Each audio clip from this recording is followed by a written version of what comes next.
everyone, this is Kelsi at Ritter's. Today we're going to talk about different kinds of palms and palms in general. So, my favorite things about palms are that they're pet safe, they're easy and tolerant of a lot of conditions. A lot of them are really long-lived, which is kind of nice. It's probably one of my favorite parts is a lot of palms will last you your whole life. They are very tropical looking. They like to be somewhat dry in winter, which is kind of a good thing for a lot of people. They don't mind being pot bound. That makes them easy too. You don't have to worry about repotting them every year. And you don't have to feed them super heavily. So you can feed them lightly, meaning maybe once a month during the growing season at most. Even if you did it less, they'd be okay. Because most of them grow pretty slow. So that's a plus. There are good palms and bad palms.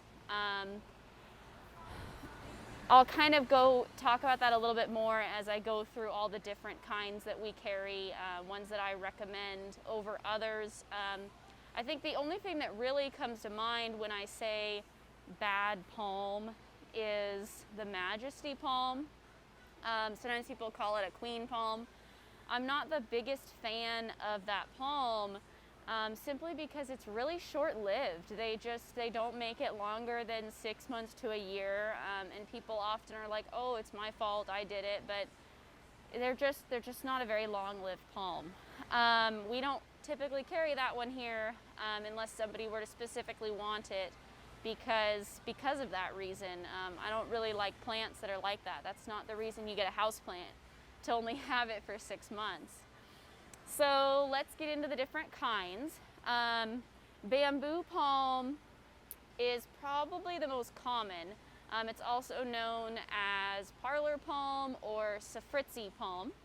And then cat palm is a type of bamboo palm also. So this one right here is a cat palm. And this one right here is a parlor palm, and this one right here is a bamboo palm. So the reason I group those together is because they're all Camedora, which is the genus. They all are going to be a little bit more on the low light side, which is not a bad thing for a lot of people. They are all pet safe. I think that's probably the best thing about kind of palms in general, is generally, there's some exceptions, generally they're pet safe. The bamboo palms, they do like low light, but here we have a lot of them in pretty bright light and they seem to do okay. And I do know that they are tolerant of different light scenarios, so they can take a little bit brighter light. They like to be on the moist side. Of course, they don't want to be sopping wet, but if they're, if they dry out, they aren't going to want to, they're not going to like that. You're going to get brown tips, you could get leaf burning. A lot of these bigger ones kind of in the background here are all cat palms, and I water those every day in the summer and probably every other day so far in the fall. In the winter it may be a little bit less frequently, but I never let them dry out. It prevents tip burn, it prevents leaf burn, and something that cat palms tend to do is sort of like shed their lower leaves. They shed their lower leaves and they turn brown or they turn yellow, and a lot of times that's because they don't have enough water. If they get enough water, that should reduce significantly. They do regularly shed their leaves, especially the bamboo palms, and some of those are called Safritzi, sometimes bamboo palm, sometimes they're all called bamboo palm. But when I think of bamboo palm, I'm thinking mostly of the Safritzi ones, because as they get older, they look like bamboo as they grow because of the stalks. And they do shed their lower leaves pretty regularly. they'll get brown, and then you can kind of just wait till they dry up and just peel them right off. That's a normal part of their growth. If they're shedding leaves that are up high more, that can be a little bit more of an issue. Maybe it's overwatering, but their lower leaves, it's pretty normal for them to regularly shed them. Overall, they're probably the easiest palm in my opinion. I think that they make a really good house plant. The pet safe is definitely like a huge positive for those. They can get pretty big. They're slow growing. So if you don't want a big plant, you can get a small one, and it's going to be a long time till it's really big. If you want a big one, you can get a big one to start with, and it's not going to get huge in any short period of time. And the last thing is that they are prone to spider mites sometimes. A lot of these palms are going to fall in that category. So you just want to make sure you're checking, you're looking, you wash them off really good, wipe all the leaves, or that you're spraying something that will prevent and kill spider mites. So just keep an eye out for stippling on the foliage, any kind of yellowing or discoloration sometimes is a sign of spider mites. And then of course the webbing on the bottom of the leaves. So let's move on to Cycads. And I'm sorry if I'm pronouncing that wrong, but I like to say Cycads. Some people say it a different way. That would be the Sago palm, this one is. And it also includes the cardboard palm, which we do have, which he's kind of a fun one. I like the cardboard palm. That's this guy here, kind of interesting. And they all have that sort of bulby growth on the bottom, and that's where their fronds come from. They're not actually a palm, but we're going to include them here because most people call them, you know, Sago palm, right, or cardboard palm. So we're including them anyways. They've been around for a really long time, dinosaur era, I think, or even before, so a long time. These are one of the ones that's not pet safe. So keep that in mind, that any of these guys, they're not pet safe. They need good drainage. That doesn't mean they want to be like dry, but they just need good drainage. They of course don't want to be overly wet. In the summer you can water them pretty freely as long as they're not soggy. In the winter you want to cut it back. Again, not dry, but just kind of cut it back so that they're not really super moist over the winter, but there is moisture in the soil. They don't need a lot of soil space, and they're one of those palms that can take really bright light. So if you have a south-facing window and you're like, well, I can't put my monstera there, well, guess what? You can put a sago palm or a cardboard palm there. That's another one that can spend the summer outside too because of that bright light. Again, you want to go slowly. You want to go from your house to a covered porch and then to outside. So, you know, they can go outside and they can go in full sun, and they would really probably appreciate that. Something to keep in mind with these guys is they can be prone to scale and mealybugs, so you want to keep an eye out for that. And honestly, my best suggestion is to just always keep systemic houseplant on them at all times, and that will make a really big difference. Long term, that's probably the best thing to do.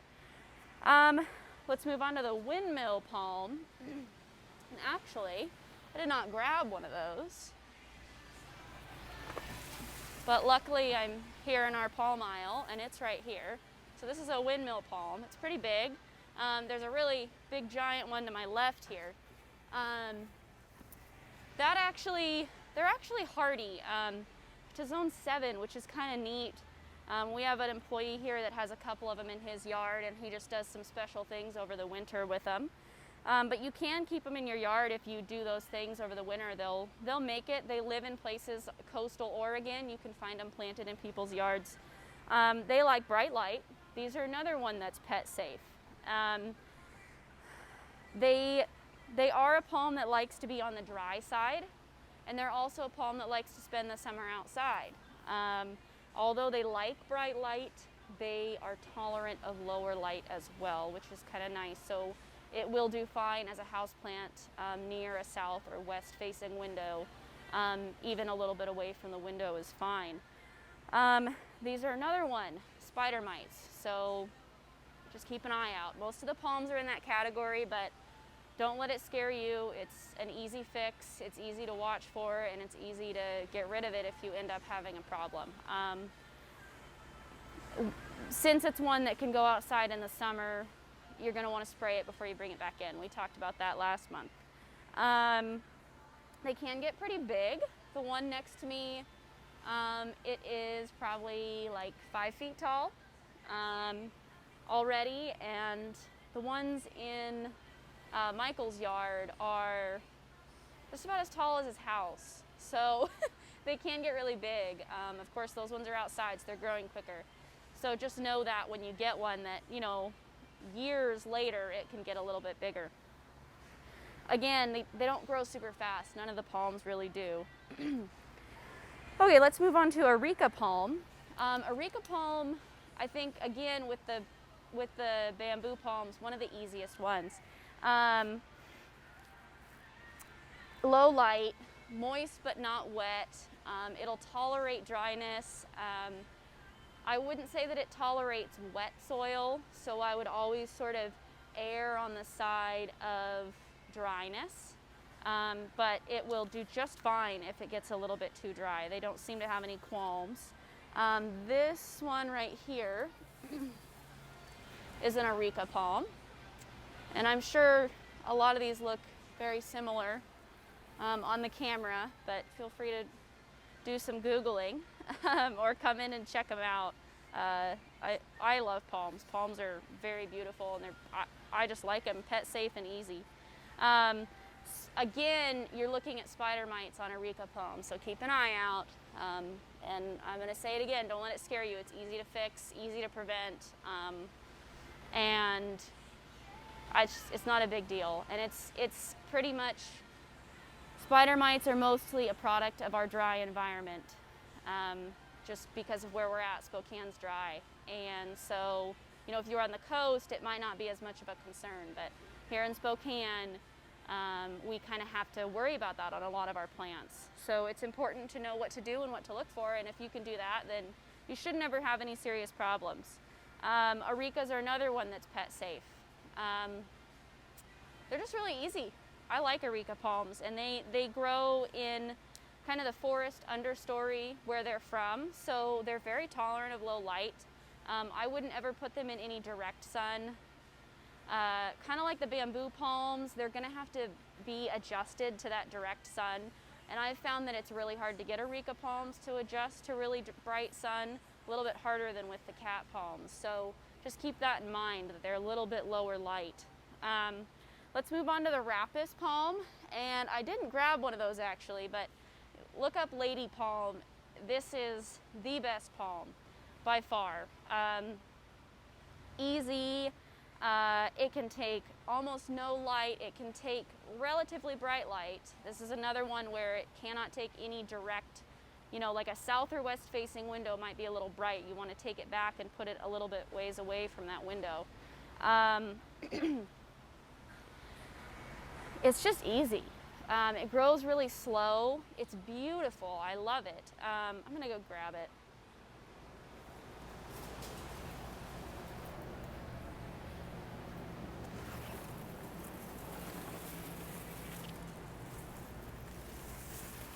Here we go. This is the lady palm. It's a very nice palm. Definitely my favorite. Michael here calls it the Rolls Royce of palms. They grow slow, which makes it a good plant to have, a larger plant in your house that you know isn't going to get out of control. Low light, again, pet safe. They seem to like to be relatively dry, so especially over the winter. You're not going to need to water it a ton. You want the soil to dry out a few inches down in between each watering. Kind of spider mites again on all of them, really. I would just think that on every single palm. Yeah, great palm, lady palm, look it up. Phoenix palm we'll talk about next, and that's this guy right here. Kind of different than the ones we've been talking about. So the Phoenix palm, this is a bright light palm. This one's going to be kind of like the windmill palm, south or west facing window. It can take lower light, so it's okay if it's a little bit a ways away, but it would be totally happy right up against it. And another one that can go outside in the summer.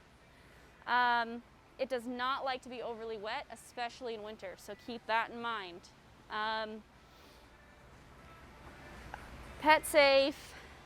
I would keep an eye out for scale and mealybugs on this one also. I don't think spider mites would be so much of a problem.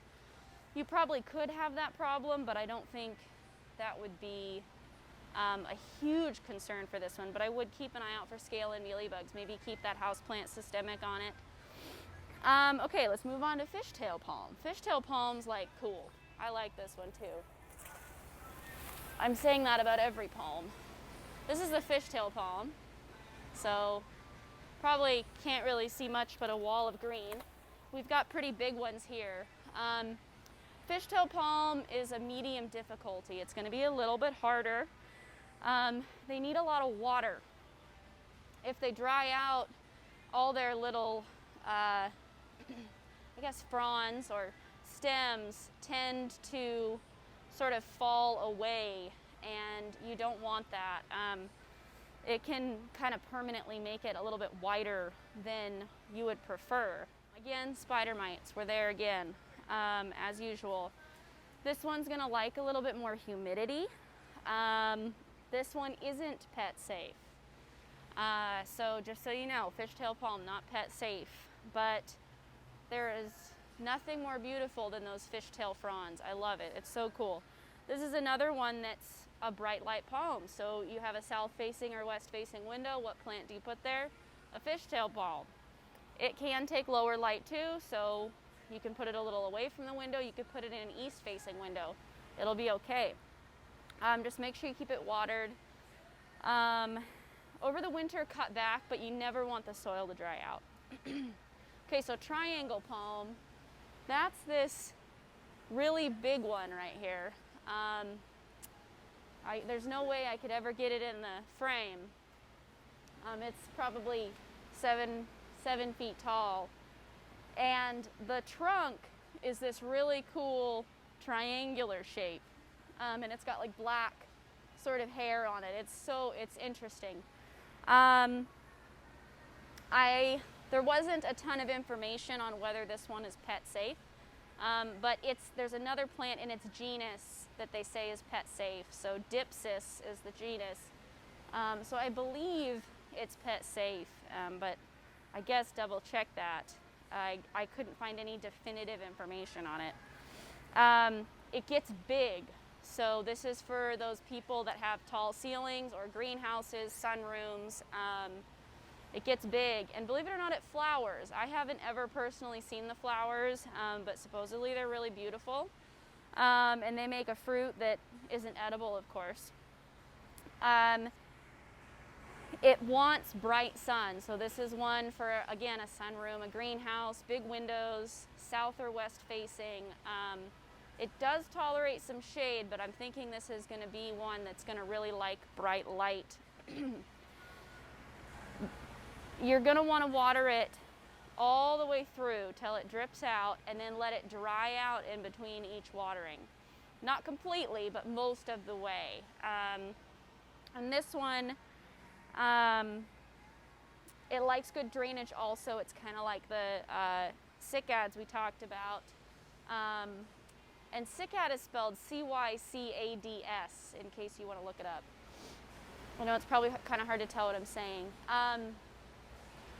So yeah, you want good drainage. The soil that it came in its pot from, the people that grow it it's really coarse bark, so it likes a lot of drainage. And in the summer, it will need quite a bit of water. And again, it's another one that you could put outside on your full sun patio in the summer with a little bit of acclimation to the full sun. All right, guys, the last two palms we're going to talk about is the Chinese fan palm, which is this one here, and that's a big one, and the ponytail palm, which is this guy right here. So the Chinese fan palm, this one is a bright light palm, so south-facing windows, west-facing windows, it can tolerate less light, like maybe a little ways away from a south or a west-facing window, maybe even right against an east window, but it's going to be happiest in bright light. It doesn't like to dry out, so make sure you keep it watered. Of course, it doesn't want to be soggy or overly wet, but don't let it dry out. It is going to be another one that you're going to want to watch for spider mites, and of course that's going to be worse if it doesn't have enough water and with lower humidity.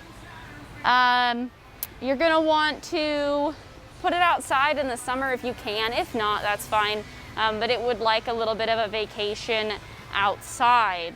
Other than that, it's probably a medium care palm, but it's really beautiful. If you look up a picture of it in a landscape, it's got this nice like layered foliage, and it already kind of has it right now at this age, but it's really cool when they get really big. Their fronds are absolutely massive. So that's a really good one for bright light, a little bit more water. Yeah, that one's, I like that one. It's really pretty. This one, last one, Ponytail palm.